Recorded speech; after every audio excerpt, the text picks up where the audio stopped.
A functional robot just sits there when you drink, but this one observes you, almost as if it wants to join in. When you start reading, the light turns on, or it adjusts for better lighting.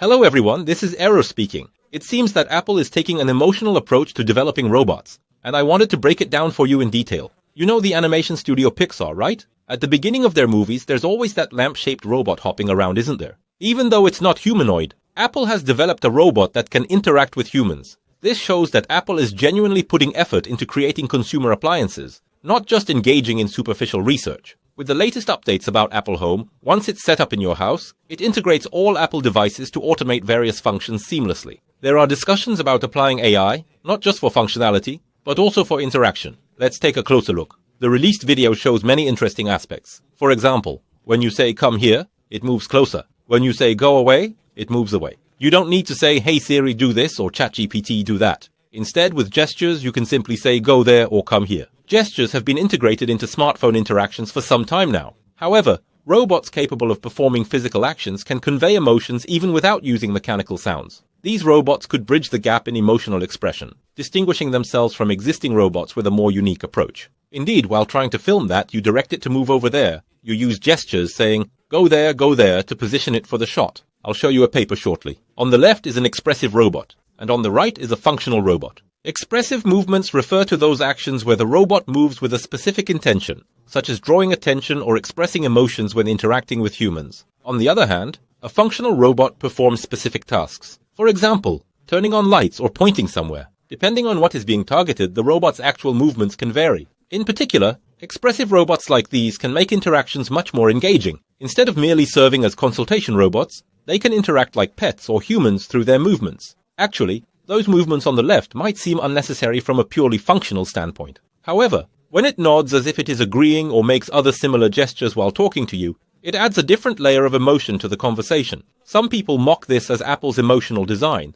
while others genuinely appreciate the emotional touch in their design. In this sense, Apple seems to be fully embracing this emotional aspect in their approach. While a functional robot would just stay still while drinking, this one looks at you as if it also wants to take a sip. And when you start reading, it turns on the light automatically. To illuminate better, it should function more effectively. Because if the lighting keeps changing, it might not illuminate well. Those points are valid, but the current discussion is about a prototype paper. We need to watch as it gets commercialized and mass-produced. This is what has been implemented in the actual robot. They call it elegant, meaning expressive and functional. It features both expressive and functional movements. It's designed as a non-anthropomorphic robot, meaning it doesn't look human. This article, published by former Apple researchers on January 25th, has been widely adopted by many tech magazines recently. Look, humanoid robotics is in fierce competition right now, isn't it? If there are categories that make something feel similar to a human, they are called zoomorphic, which means animal-like. Historically, we've seen various dog-inspired robots and those from Boston Dynamics that mimic animal behaviors.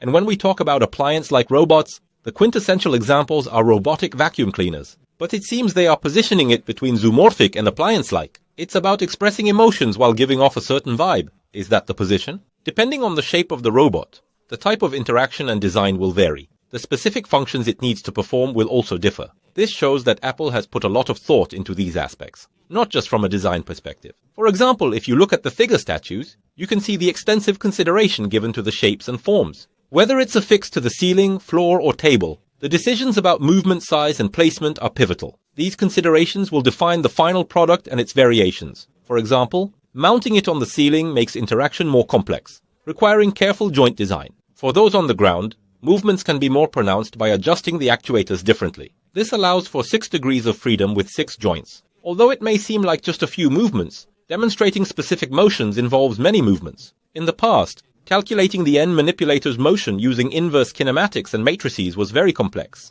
The computation itself was extremely complicated. Now, with AI-based control, these movements can be tracked using reinforcement learning. This demonstrates that it can move very naturally and quickly. Thus, through gestures, speaking, displaying information as I demonstrated earlier, or responding to touch, they support various interaction modes. This is quite fascinating. There are many intriguing aspects, like nodding or wagging a tail, which enhance the overall experience. It seems that they put a lot of thought into how to convey that emotion. When the robot needs to move closer or farther or perform other actions, how should these movements be defined? By defining and combining them effectively, the robot can cater to both emotional and functional needs. Essentially, if you look at the function matrix, movements on the right side are for social interactions, while those on the left are designed for specific tasks. When looking at the vertical scale, going down means a greater need for reaction. Going up signifies taking initiative. This framework helps classify different functionalities. Once each function is mapped out in this matrix, additional movements can be specified.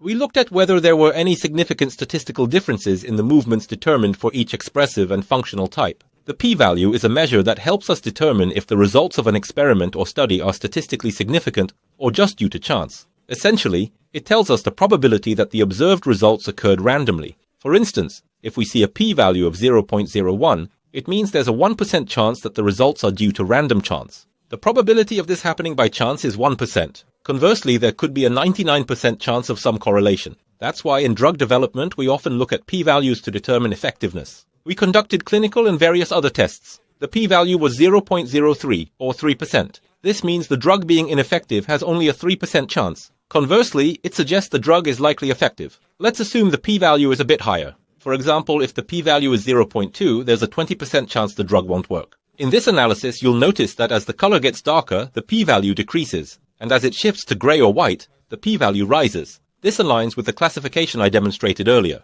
We conducted an analysis of the p-value by categorizing activities such as playing music and having conversations into function-oriented and social-oriented groups. The findings indicated that for social-oriented tasks, like these, the expressive robot showed statistically significant differences across all evaluation metrics, primarily because of the low p-value. On the other hand, this cannot be a coincidence. There is a correlation. Function-oriented tasks like taking photos or investing in information, right? The high p-value shows little difference between the two robot types. So, when these expressive movements are tested across different backgrounds of robots, whether designed by designers or non-designers, it shows that these movements generally have a significant impact. This indicates that Apple's approach to emotional design isn't just about creating a sentimental appeal. It has a tangible effect backed by data. Therefore, in the future, we should not only consider the physical movements of humanoid or animal-inspired robots, but also focus on these expressive characteristics. If Apple takes the initiative in this area, it could lead to the emergence of numerous related industries. And it's not just Apple.